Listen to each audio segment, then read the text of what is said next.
প্রয়োজন হয় মানুষের কাছে যখন আমরা চাই, একবার দুইবার তিনবার সময় মানুষের বিরক্তির ভাব ফুটে ওঠে, মানুষ না করে দেয়। অথচ আল্লাহ তাআলা এমন সত্তা যে আল্লাহ তাআলার কাছে যে বান্দা যত বেশি চাইবে তো আল্লাহ তাআলা তার প্রতি তত বেশি সন্তুষ্ট হয়ে যান। এই যে আল্লাহ তাআলার কাছে চাইতে, যে চাওয়াটা আল্লাহ তাআলার কাছে চাওয়ার তৌফিক হওয়া, এটা ভাগ্যের বিষয়। দোয়া করতে পারা, এটা তৌফিকের বিষয়। সবার তৌফিক হয় না আল্লাহ তাআলার কাছে চাওয়া। স্বাভাবিকভাবে ধরেন আমরা এখন যদি প্রত্যেককে জিজ্ঞাসা করি, লাস্ট আমি কবে দোয়া করেছিলাম আল্লাহ তাআলার কাছে খুব মনোযোগ দিয়ে দিল দিয়ে,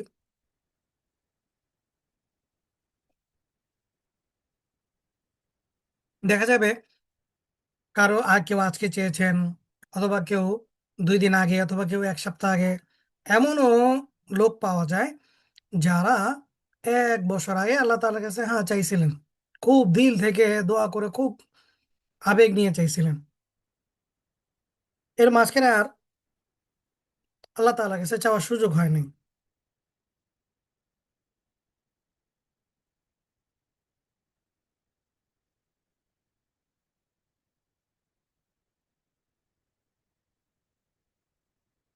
একবার এক বুজুর্গকে জিজ্ঞাসা করা হয়েছিল, বান্দা কখন বুঝবে যে আল্লাহ তাআলা তার প্রতি নারাজ? তো তিনি উত্তর দিয়েছিলেন, যখন বান্দার দোয়া করার তৌফিক থাকে না, আল্লাহ তাআলা ছিনিয়ে নেন, তখন বুঝতে পারা যে আল্লাহ তাআলা হয়তো আমার উপর নারাজ। কেন? কারণ আমি আল্লাহ তাআলার কাছে যে চাইবো, এই চাওয়ার তৌফিক আল্লাহ তাআলা আমার থেকে ছিনিয়ে নিছেন। কেন? আমার গুনাহের কারণে।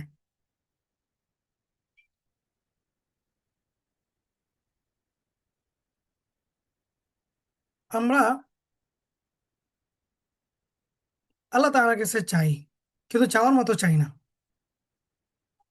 ধরেন যখন ধরেন আমাদের পরিবার আমাদের কাছে সব থেকে প্রিয়। ধরেন আমার আম্মা খুব অসুস্থ, এমন অসুস্থ যে তাকে হাসপাতালে ভর্তি করে রাখা হয়েছে।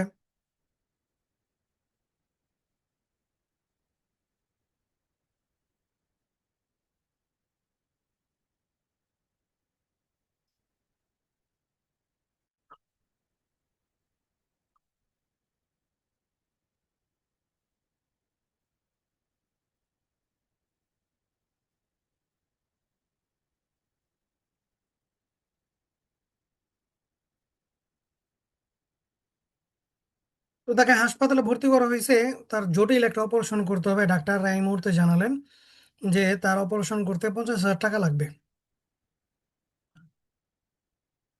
তার যে 50,000 টাকা লাগবে, এই মুহূর্তে আমার কাছে আছে 10,000 টাকা। আমার কাছে আর কোনো টাকা নাই।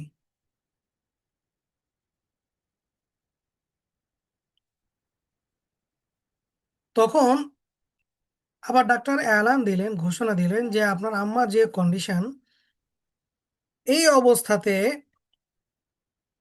যদি এই মুহূর্তে অপারেশন না করা হয়, তাহলে তাকে বাঁচানো সম্ভব না।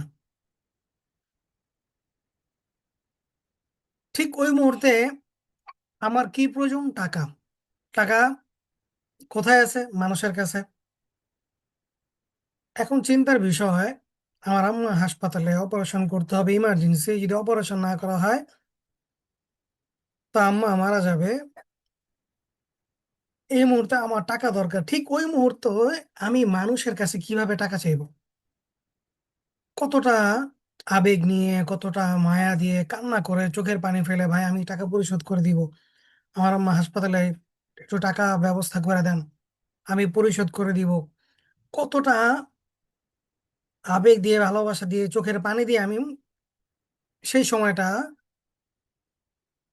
মানুষের কাছে টাকা চাই।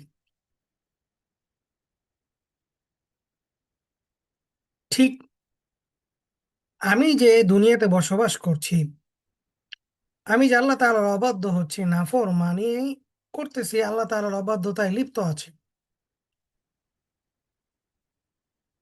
তো আমি এর থেকেও ভয়াবহ অবস্থায় আছি, জাহান্নামের আগুন আমাকে না স্পর্শ করে বসে, অথবা আমার ঠিকানা না জাহান্নামে হয়ে যায়। এই ভয়ে আমি কয়দিন আল্লাহ তাআলার কাছে মাফ চাইছে, আল্লাহ আমাকে মাফ করে দেন। আমি জানি না আমার স্থান কোথায়। কেউ কি ঘোষণা দিছে আমি জান্নাতি? অথবা আমি কি এমন আমল করছি যে আল্লাহ তাআলা আমাকে জান্নাত দিবেন? আবু বকর রাদিয়াল্লাহু তাআলা আনহু, যিনি ঘোষণা প্রাপ্ত সাহাবী ছিলেন জান্নাতের, দুনিয়াতেই তাদের ঘোষণা দেওয়া হয়ে গিয়েছে যে তারা জান্নাতি, তারপরও তারা আফসোস করে বলতেন, হায়, আমি যদি গাছের পাতা হইতাম তাহলে কাল কিয়ামতের ময়দানে আমার বিচারের সম্মুখীন হওয়া লাগতো না। তা আমি আপনি কোন ভরসা আল্লাহ তাআলার কাছে দোয়া করা, আল্লাহ তাআলার কাছে চাওয়া, আল্লাহ তাআলার সাথে কথা বলা, কোন আশায় আমি বাদ দিলাম? আমাদের কত জিনিসের প্রয়োজন, আমরা কত বিপদের সম্মুখীন হয়ে আছি। চোখটা বন্ধ হলে আমি কোন জায়গায় চলে যাব? আমি কি জান্নাতেই যাব না জাহান্নামে যাব? এর কোনো নির্দিষ্ট ঠিকানা নাই। তো আমি কিভাবে আল্লাহ তাআলার কাছে চাওয়া বাদ দিলাম? অথচ আল্লাহ তাআলা কত সুন্দর করে বলছেন, ইয়া আইয়ুহাল্লাযীনা আমানু, ওহে ঈমানদারগণ, লা তাকুনু, তোমরা হয়ে যেও না, কাল্লাযীনা, ওই সমস্ত ব্যক্তিদের মতো, নাসুল্লাহ, যারা আল্লাহ তাআলাকে ভুলে গেছেন। চিন্তা করেন, বাবা মা যদি সারা জীবন আপনার লালন পালন করলো, আপনাকে বড় করলো, আপনার একটা চাকরি বাকরির ব্যবস্থা করে দিছে, ঠিক বাবা মা বৃদ্ধ বয়সে এসে আপনার কাছে একটা আরজ করলো যে দেখো ছেলে, তোমারে কত কষ্ট করে মানুষ করছি, হে সন্তান, তোমাকে অনেক কষ্ট করে মানুষ করছি, তুমি এই সময় শেষ সময় এসে আমার ভুলে যাও না। বাবা মা যদি সন্তানকে এই কথা বলে, তখন কি পরিমাণ দিলে লাগে। অথচ আল্লাহ তাআলা এত মহাব্বত করে আমাদেরকে বানাইলেন, সে আল্লাহ তাআলা আমাদেরকে ঘোষণা দিচ্ছেন, লা তাকুনু কাল্লাযীন নাসুল্লাহ, হে আমার প্রিয় বান্দারা, তোমরা ওই সমস্ত ব্যক্তিদের মতো হইও না যারা আল্লাহকে ভুলে গেছেন।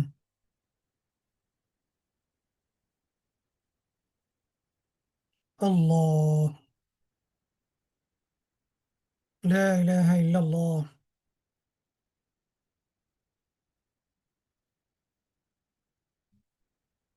অথচ আল্লাহ তাআলা বললেন কি, হে বান্দা, তুমি যদি জমিনে আমাকে স্মরণ করো, তো আসমানে আমি তোমাকে স্মরণ করি। সুবহানাল্লাহ।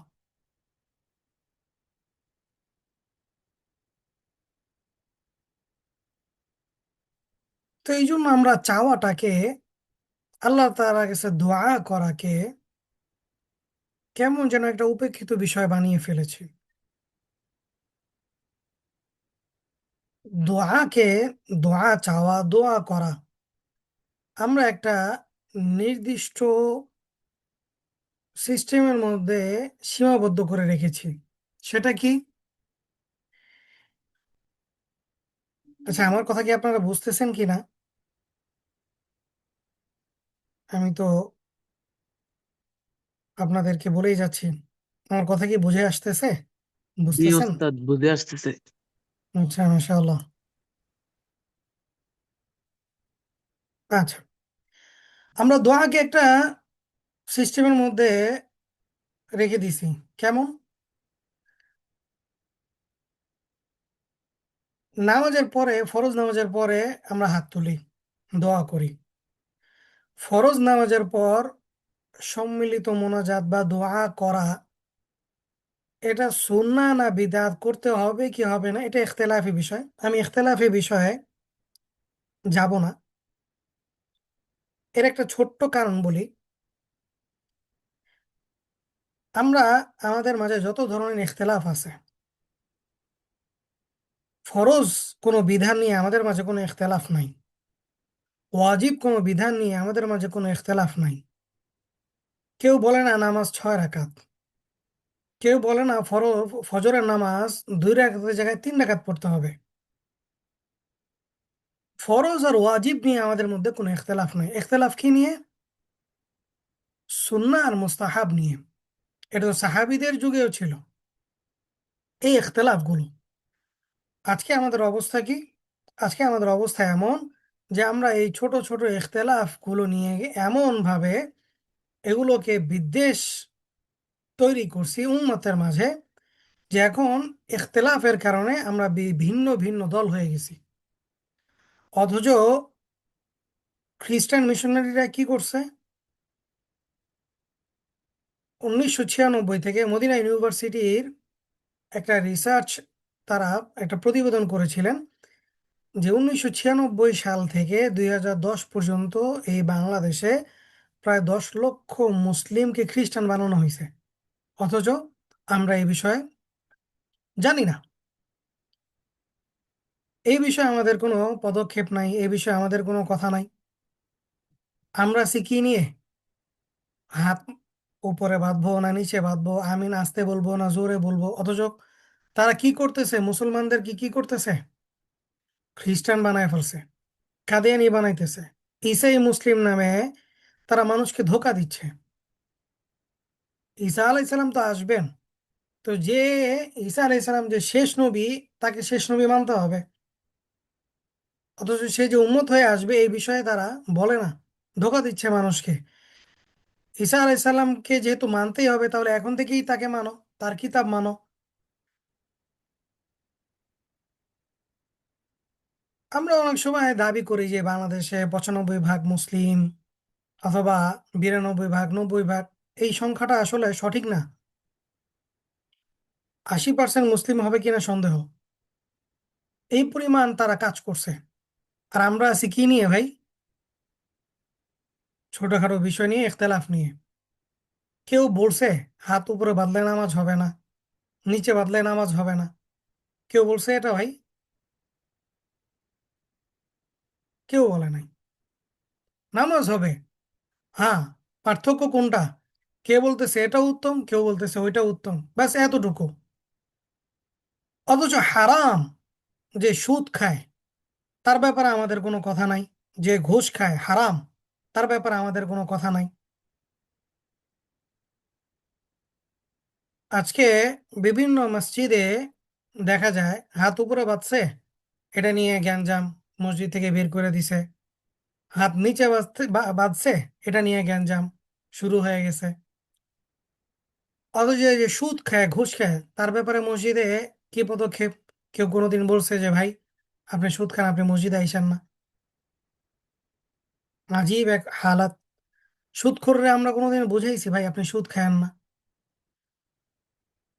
যিনি উপরে হাত বাঁধতেছেন, নাভির নিচে হাত বাঁধতেছেন, অ্যাটলিস্ট উনি তো নামাজ পড়তেছে। যারা নামাজই পড়ে না, তাদের ব্যাপারে আমাদের ফিকির কি?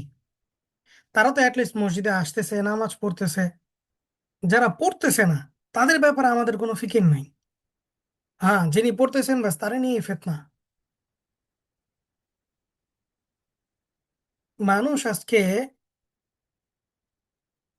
ঈমান হারা হয়ে যাচ্ছে, এই বিষয়ে আমাদের কোনো পেরেশানি নেই। আমাদের পেরেশানি শুধু কি নিয়ে? সে অমুক, সে উপরে হাত বাঁধতেছে, সে আমাদের না। সে নিচে হাত বাঁধতেছে, সে আমাদের না। সে দোয়া করতেছে, সে আমাদের না। ছোট ছোট ইখতিলাফ নিয়ে আজকে আমাদের মুসলিমদের অবস্থা এমন, আমরা নিজেদেরকে ভিন্ন ভিন্ন দলে, ভিন্ন ভিন্ন নামে পরিচয় দিচ্ছি। অথচ মুসলিমরা তো ঐক্যবদ্ধ থাকবে। ছোটখাটো বিষয় তো ভাই ভাইয়ে ভাইয়েও মতাদর্শ থাকে, ছোট ছোট বিষয়ে তো ভাইয়ে ভাইয়েও পার্থক্য থাকে, মতানৈক্য থাকে। এই জন্য ভাই ভাইকে কি সম্পর্ক ছিন্ন করে দেয়? না। আজকে আমরা ছোট ছোট বিষয় নিয়ে ইখতিলাফ করতে গিয়ে আমরা পরস্পরে এমন ঝগড়া বিবাদ করি, আমরা ইসলাম থেকে খারেজ করে দিই। অথচ মিশনারিরা আজকে গ্রাম গঞ্জে বিভিন্ন জায়গায় তাদের প্রচারণা, প্রচার প্রসার, মানুষকে কিভাবে খ্রিস্টান বানাবে, কিভাবে মানুষকে ঈমান হারা করবে, এই ফিকির তাদের। আর আমরা আমাদের নিজেদের মধ্যেই কি করতেছি? বিবাদ তৈরি করতেছি। তো যাই হোক, এই বিষয়ে আমার বলা উদ্দেশ্য না। আমার কথা হচ্ছে, ভাই, আপনি দোয়া করেন, হাত তুলে করেন, হাত না তুলে করেন, কিন্তু করেন। আমাদের সমাজে যে ট্র্যাডিশন আমরা বানাইছি সেটা হচ্ছে নামাজের পর দোয়া করতে হবে, ইমাম সাহেব যতক্ষণ পর্যন্ত দোয়া করবেন, মুসল্লিরাও ঠিক ততক্ষণ পর্যন্ত দোয়া করেন। ইমাম সাহেবের দোয়া শেষ তো মুসল্লিদেরও দোয়া শেষ। ভাই, আমি চাইলাম কার কাছে? এই অনুভূতি আমার নাই।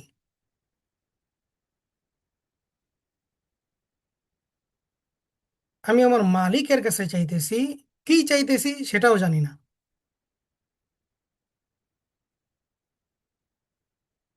আমি যখন এলাকার কোনো এমপি সাহেবের সাথে কথা বলবো, আমার কি পরিমাণ মনোযোগ থাকে তার তার দিকে, তার সাথে কথা বলার সময়, তার কাছে কোনো কিছু চাওয়ার সময়, কতটা বিনয় হয়ে আমি তার কাছে চাই, কতটা তার দিকে মনোযোগ দিয়ে তার কথা শোনার চেষ্টা করি। আমি আমার আবেগ তাকে বোঝানোর চেষ্টা করি, আমার এই জিনিসটার প্রয়োজন যদি ব্যবস্থা করে দিতেন। অথচ আল্লাহ তাআলা, আল্লাহু আলা কুল্লি শাইইন কাদির, যে আল্লাহ আমাকে বানাইলেন, যে আল্লাহ আমাকে সব কিছুর ব্যবস্থা করে দিলেন, আমি যখন তার কাছেই চাইতেছি তো এতটা উদাসীন হয়ে চাইতেছি যে আমি কি চাইতেছি সেটাও জানি না। আমরা অনেক সময় মনে করি দোয়া হাত তুলেই করতে হবে না। আপনি হাত তুলে করেন, হাত না তুলে করেন, আপনি আসমানের দিকে তাকিয়ে বলেন, আপনি বিভিন্ন দোয়া করতে থাকেন, দোয়া যে কোনো সময় আপনি করতে পারেন। নামাজের পরেই দোয়া করতে হবে এমন না, আপনি দিল থেকে আল্লাহ তাআলার কাছে চাইতে পারেন। আমরা দোয়াটাকে একটা সময়ের সাথে সম্পৃক্ত করে দিয়েছি, কিন্তু আল্লাহ তাআলার কাছে চাওয়া এটা তো সময়ের সাথে সম্পৃক্ত না। বান্দা আল্লাহ তাআলার কাছে চাইবে, আল্লাহ তাআলার কাছে যেই যত বেশি চাইবে তো আল্লাহ তাআলা তার প্রতি তত বেশি সন্তুষ্ট হবেন। কিন্তু আমরা এই জিনিসটা করতেছি। আমরা যখন দেওবন্দে পড়তাম তো দেখতাম যে ইমাম সাহেব দোয়া করতেছেন, ইমাম সাহেবের দোয়া শেষ কিন্তু মুসল্লিদের দোয়া শেষ হয়নি।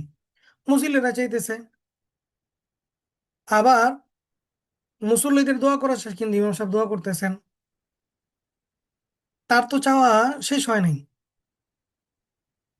অথচ আমরা যখন হাত তুলতেছি, ইমাম সাহেব হাত তুলছেন এই জন্য আমরা হাত তুলছি, ইমাম সাহেবের হাত তোলা শেষ, মোনাজাত শেষ, আমাদেরও শেষ।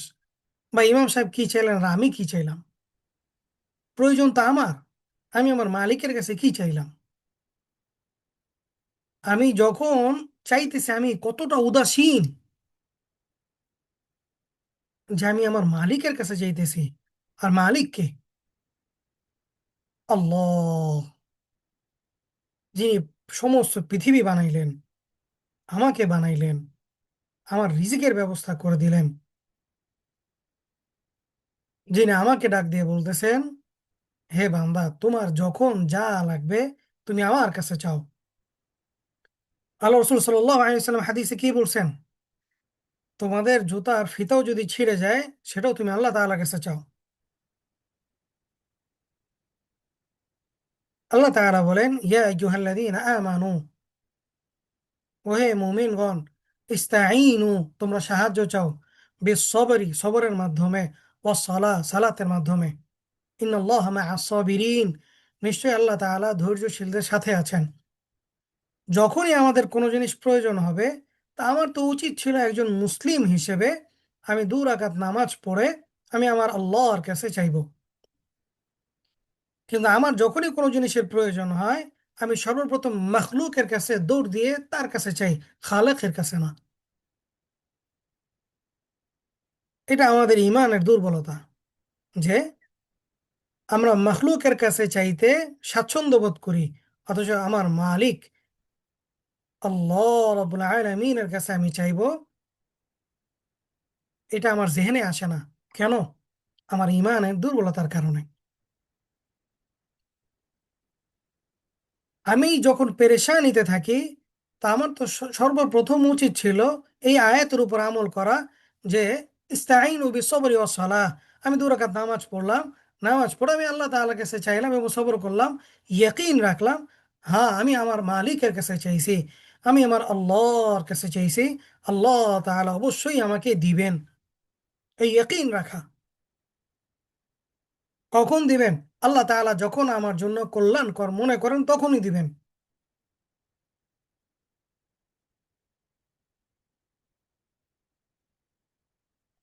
আজকে আমাদের হালাত কি? আপনি দেখেন, আজকে আমরা ইলম শিখছি, এই যে দোয়া করা, দোয়ার মধ্যে কিছু হাদিসের শব্দ বলা, বাক্য বলা, যেগুলো আল্লাহ রসুল সাল্লাল্লাহু আলাইহি সাল্লাম শিখিয়ে গিয়েছেন, এগুলো আমরা অনেকেই বলতে পারি না। আমি আমার মালিকের কাছে কিভাবে চাইবো, এটা আমি জানি না। একজন মুসলিম হিসেবে আমার করণীয় কি? আমি জানি না আমার ইন্তেকাল কখন হয়ে যায়। আমি নিজে জানতেছি না আল্লাহ তাআলার কিসে কিভাবে চাইতে হবে। ইলমে দিন আমি নিজে যে পরিমাণ শিখা দরকার ছিল সেই পরিমাণ আমি শিখি নাই। আমরা সবাই বলি যে ফরজ পরিমাণে আমরা ইলম শিক্ষা করা ফরজ। কতটুকু ফরজ? যত ধরনের ফরজ আছে এই ফরজ ইলম আমার শিখা ফরজ। যতটুকু না জানলেই না। নামাজ পড়া যেরকম ফরজ, ফরজ পরিমাণ যে ইলম, যে ইলমগুলো শিক্ষা করা ফরজ, সেগুলো শিক্ষাও ফরজ।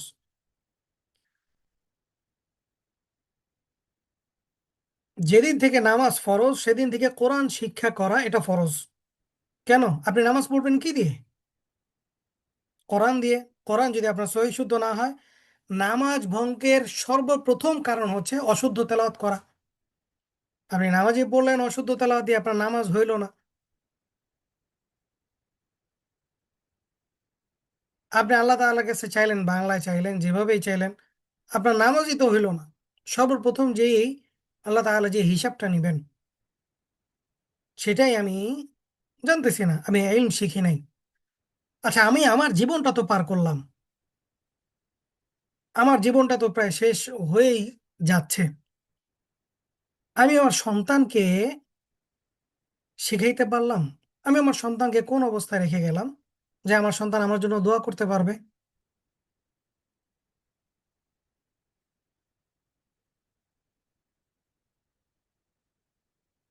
আপনাদের একটা ঘটনা বলি, গল্প বলি না? কি বলেন?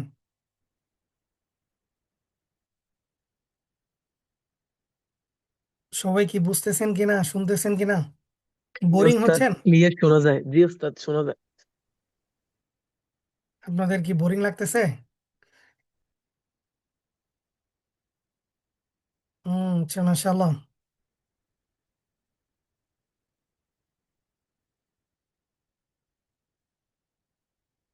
দেখেন, এই বিষয়টা আমাদের এই জন্য জানা, আমাদের অবস্থাটা আমরা জানি, বুঝি, উপলব্ধি করি যে আসলে আমাদের অবস্থাটা কোথায়। আমার ব্যক্তিগত একটা ঘটনা আপনাদেরকে বলি, আমি প্রায় ক্লাসে বলি।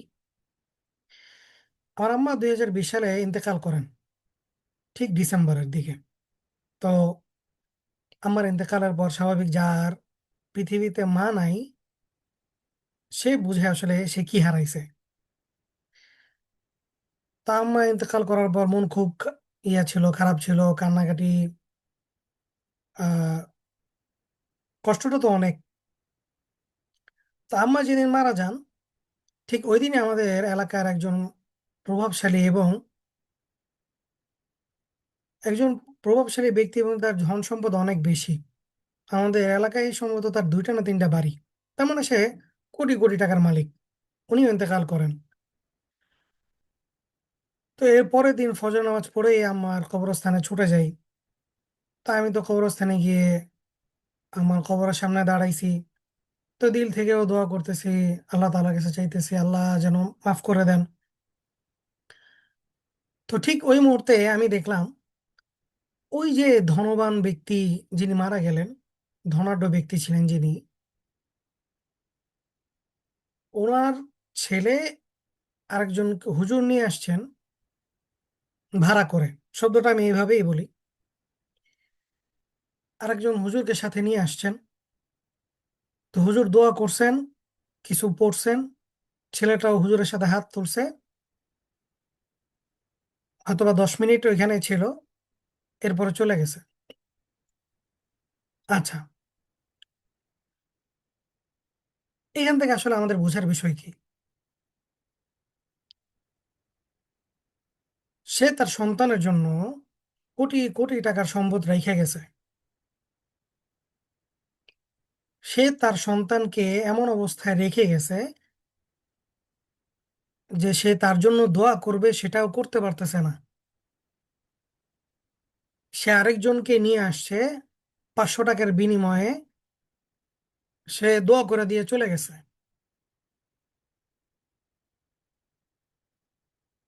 সন্তান তার বাবা মার জন্য দোয়া করবে, যে আবেগ যে অনুভূতি নিয়ে দোয়া দোয়া করবে, যিনি মক্কার ইমাম, তিনিও যদি দোয়া করেন আল্লাহ তাআলার কাছে পছন্দের হবে কোনটা? সন্তান বাবা মার জন্য দোয়া করছে এটা। কারণ যে আবেগ যে অনুভূতি সন্তানের বাবা মার জন্য আসবে, সেটাই সেই কাবার ইমামের আসবে না। প্রশ্ন হচ্ছে, আমরা আমাদের সন্তানকে কোন অবস্থায় রেখে গেলাম যে আমাদের সন্তান আমাদের জন্য দোয়া করতে পারবে, আমাদের সন্তানগুলো আমাদের জান্নাতের কারণ হবে? আল্লাহ তাআলা কোরআনে কারীমে ঘোষণা দিলেন, রব্বানা।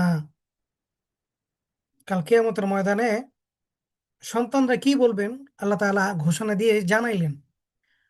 কাল কিয়ামতের ময়দানে সন্তানরা বলবেন, রব্বানা, হে আমাদের রব, আতিহিম, তাদেরকে নিয়ে আসেন, তাদের কারকে, বাবা মাকে নিয়ে আসেন, দুআফাইনি মিনাল আযাব, তারা যে আযাব ভোগ করতেছে আরো দ্বিগুণ করে দেন। ওয়ালআনহুম লা'নান কাবীরা, এবং যত বড় বড় লানত আছে তাদের উপর দান করেন, তাদেরকে দিয়ে দেন যত বড় ধরনের লানত আছে। এই কথাগুলো কে বলতেছে? সন্তান বাবা মার জন্য। কোন সন্তান? যেই সন্তানের জন্য সারা জীবন আমরা কষ্ট করে গেলাম, সন্তানের সুখের জন্য, ভালোর জন্য। সেই সন্তানই কাল কিয়ামতের ময়দানে আমার বিরুদ্ধে নালিশ করতেছে, তাদেরকে নিয়ে আসেন এবং তাদেরকে তাদের আযাবকে আরো দ্বিগুণ করে দেন। কেন? কারণ তারা আমাদেরকে দিন শিখায় নাই।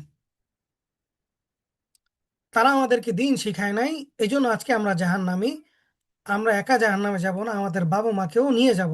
কেন? তারা আমাদেরকে দিন শেখায় নাই। মৃত্যুর পর সদকায়ে জারিয়ার একটা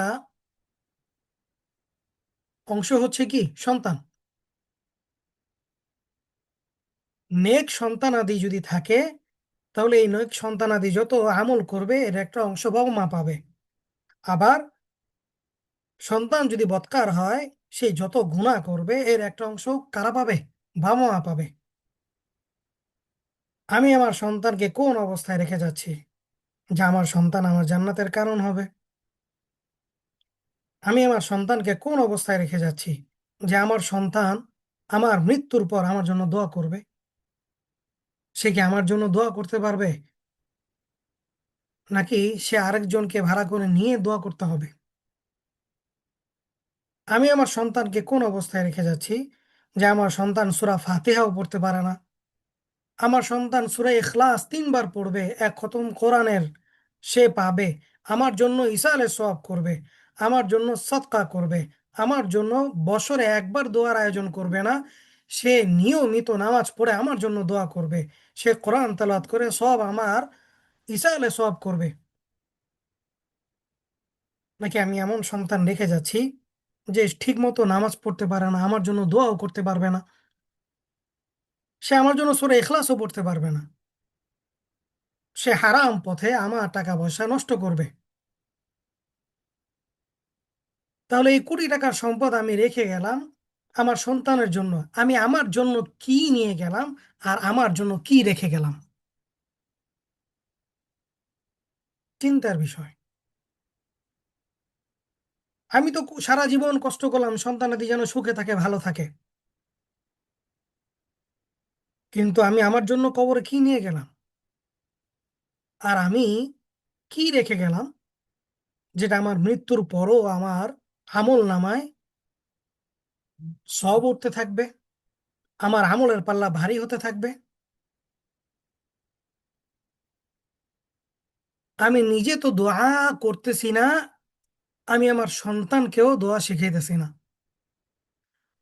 সন্তানের যখন কোনো কিছুর প্রয়োজন হয় বাবা মার কাছে আসে, বাবা মার উচিত তৎক্ষণাৎ সন্তানকে এটা শেখানো, কোনো কিছুর প্রয়োজন হলে তুমি আল্লাহ তাআলার কাছে আগে চাও।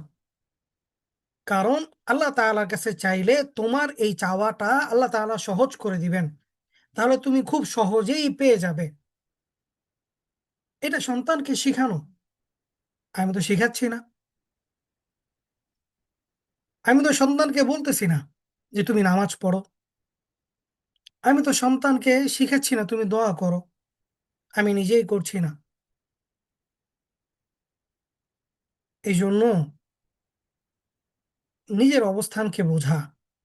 আমি তো আমল করতেছি বা করতেছি না, আমি আমার সন্তানের দিকে কোন অবস্থায় রেখে যাচ্ছি,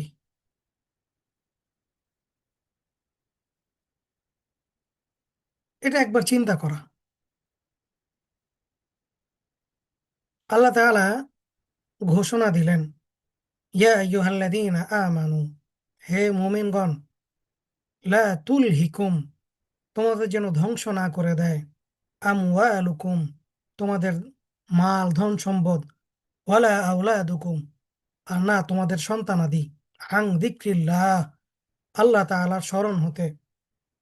অর্থাৎ আল্লাহ তাআলা সাবধান করে দিলেন, হে মুমিনগণ, তোমাদের যেন তোমাদের ধন সম্পদ তোমাদের সন্তানাদি আল্লাহর স্মরণ থেকে গাফেল না করে দেয়, ধ্বংস না করে দেয়। কেন? কারণ মানুষ তার সন্তানাদির জন্য হারাম পন্থা অবলম্বন করে, হারাম কামাই করে, হারাম উপার্জন করে, আর সে সন্তানকে দিন শেখায় না, সে দিনদার হয় না। ফলে কি হয়?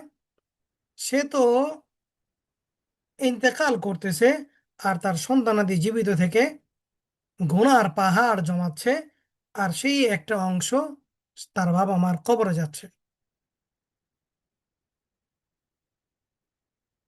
এই জন্য নিজে দিন শিখা, সন্তানাদিকে শিখানো, নিজে আল্লাহ তাআলার কাছে চাওয়া, সন্তানাদিকেও শিখানো আল্লাহ তাআলার কাছে তুমি চাও।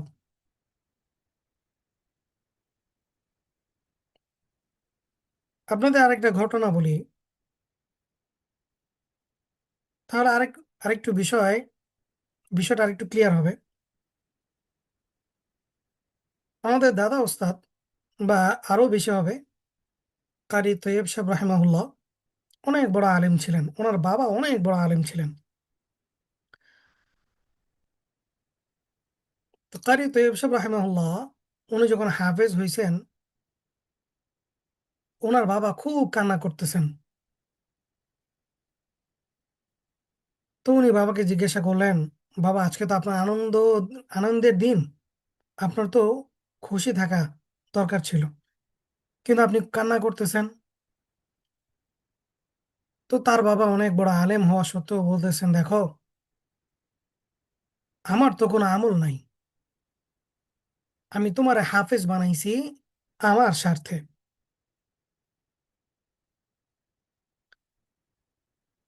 তো সন্তান কিছুটা অবাক হইছে, বাবার স্বার্থে বাবা আমাকে হাফেজ বানাইছে, কেন?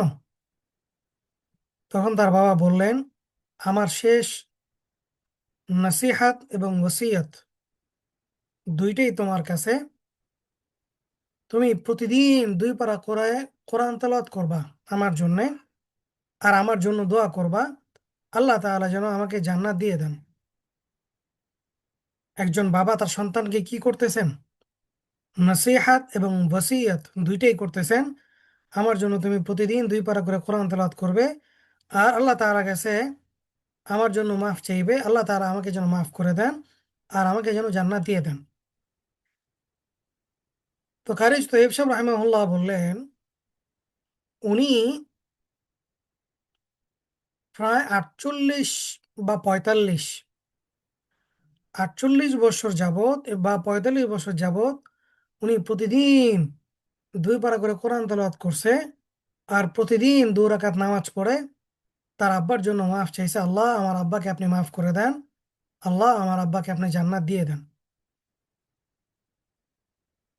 বুঝার বিষয়, প্রতিদিন যদি 2 পারা করে কোরআন তেলাওয়াত করে তার বাবার জন্যে, তাহলে এই 48 বছর বা 45 বছর কি পরিমাণ কোরআন খতম করছে। সব থেকে আজীব বিষয় দেখেন, একটা সন্তান তার বাবার জন্য লাগাতার 45 বছর যাবত দোয়া করছে। তা আল্লাহ তাআলা তো রহমান রহিম গফফার, এই 45 বছরের মধ্যে আল্লাহ তাআলা যদি একদিনের দোয়া কবুল করে তাহলে তার বাবা জান্নাতি।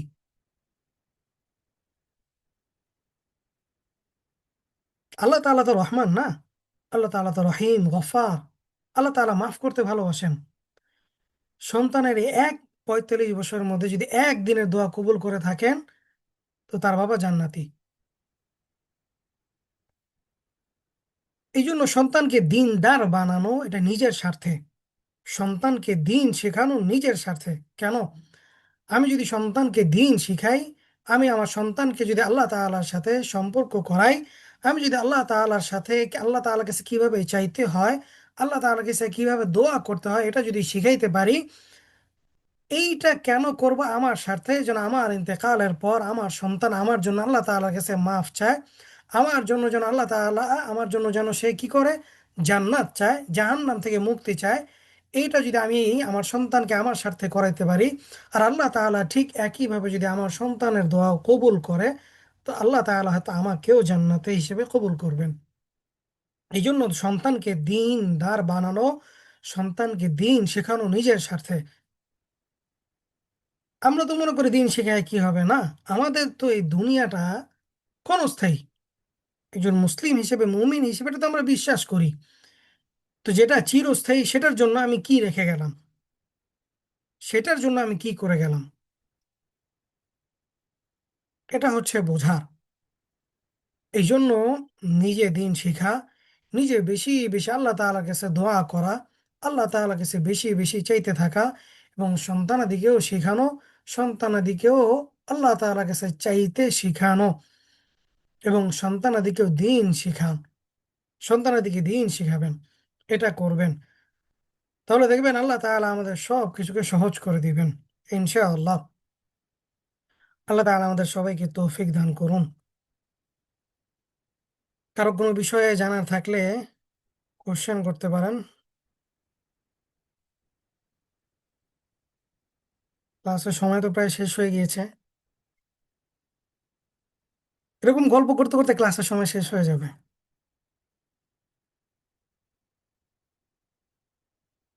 জানি না আসলে আপনারা আমি বুঝাইতে পারছি কিনা।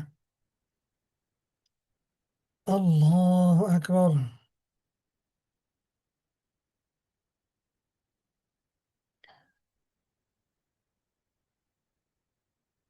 লা ইলাহা ইল্লাল্লাহ।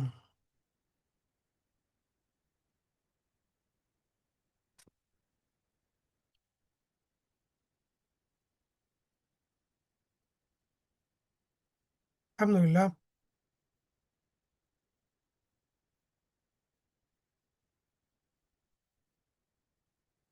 আল্লাহ।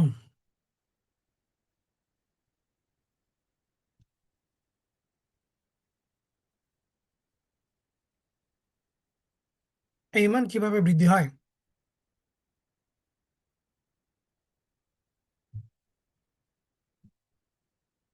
ঈমান বৃদ্ধি হওয়ার অনেকগুলো বিষয় আছে। ঈমানকে আগে বোঝা।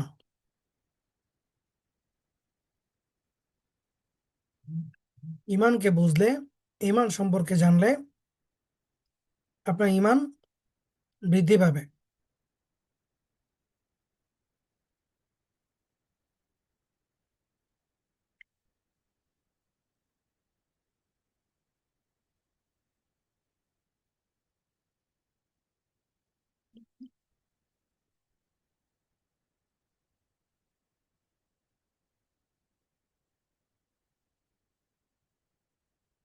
আজকের ক্লাসের কোনো শিট নাই।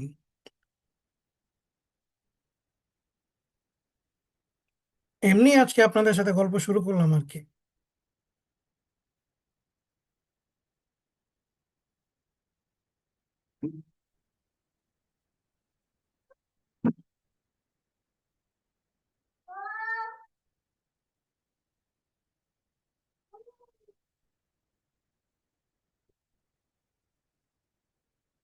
আয় যদি ডাইরেক্ট সুদ থাকে তাহলে তো দোয়া কবুল হবে না।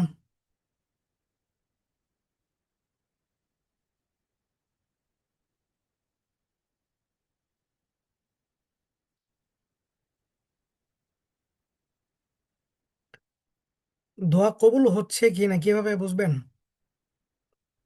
দোয়া আপনি করতে থাকবেন। এখান থেকে আরেকটা বিষয় আমরা শিখি।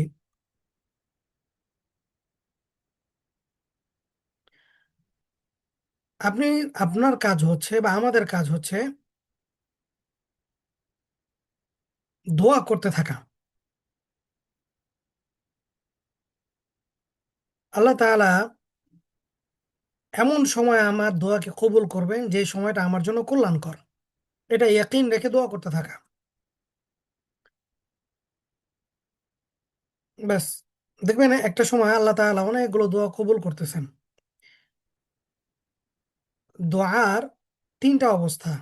এক, আপনি যখন দোয়া করলেন তখনই কবুল হয়ে গেল। দুই নাম্বার, আপনি দোয়া করছেন আজকে কিন্তু দোয়াটা কবুল হয়েছে 5 বছর পরে। তার মানে ওইটা আপনার জন্য ওই সময়টাই কল্যাণকর ছিল, এই জন্য ওই সময়টা আল্লাহ তাআলা কবুল করছেন। আরেকটা হচ্ছে এই দুনিয়াতে আপনার দোয়া কবুল করা হবে না, এটা আখেরাতে করা হবে। যখন বান্দার দোয়া আখেরাতে কবুল করা হবে আর ওই দোয়াগুলো যখন দেখতে পাবে তখন বান্দা আফসোস করে বলতে থাকবে, হায়, আমার যদি দুনিয়াতে কোনো দোয়াই কবুল না হইতো, সবগুলো যদি আখেরাতের জন্য রেখে দেওয়া হইতো, তাহলে কতই না ভালো হইতো। এই জন্য বেশি বেশি দোয়া করতে থাকা এবং ইয়াকিন রাখা আল্লাহ তাআলা আমার কথা শুনতেছেন, আল্লাহ তাআলা আমার দোয়া কবুল করবেন ইনশাআল্লাহ।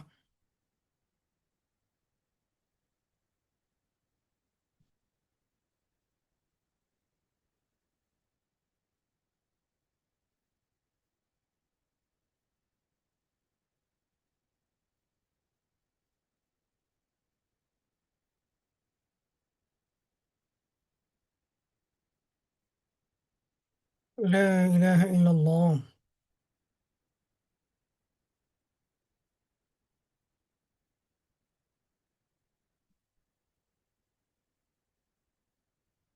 দোয়া করবেন। দোয়া করলে দিল হালকা হয়। দোয়ার মধ্যে আল্লাহ তাআলার কাছে সব থেকে বেশি যে জিনিসটা প্রিয়, চোখের পানি।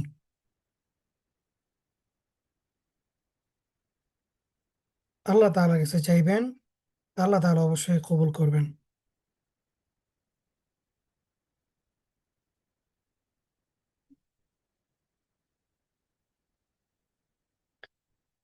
ঠিক আছে, আজকে এ পর্যন্ত। আগামী সোমবার ইনশাআল্লাহ আপনাদের সাথে আবার কথা হবে, যদি আল্লাহ তাআলা হায়াতে বাঁচিয়ে রাখেন ইনশাআল্লাহ।